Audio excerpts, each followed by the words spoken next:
Missing എപ്പോഴും എന്താ പറയുക, അമ്മിച്ച് ഉപ്പിലും എന്താ ഇറച്ചി ഉണ്ടാക്കും. ഉപ്പിലും എന്താ ഇറച്ചി മനസ്സിലായോ നമുക്ക്? ഉപ്പും എല്ലാം കൂടെ പുരട്ടി ഉള്ളി, അത് ബീഫിൻ്റെ പ്യുവർ ടേസ്റ്റഡാ.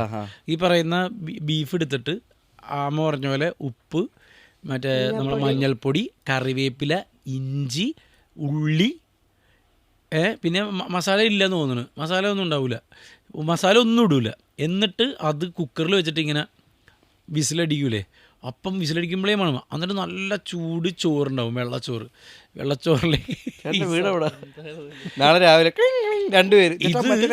അത് ആ ഇഞ്ചിയുടെ ഫ്ലേവർ, കറിവേപ്പിലയുടെ ഫ്ലേവർ ഇതിങ്ങനെ കയറി കിടക്കും വെള്ളച്ചോറിൽ. വെള്ളച്ചോറ് മാത്രം മതി. കൂടെ ഒരു സൈഡിൽ കുഞ്ഞ് അച്ചാറുണ്ടെങ്കിൽ വേറെ ലെവല്, അതും വെളുത്തുള്ളി ആണെങ്കിൽ വേറെ വേറെ ലീഗ്. ഇതെങ്ങനെ എടുത്തിട്ട് ഇങ്ങനെ അവളിക്ക് നിങ്ങളെല്ലാവരും ട്രൈ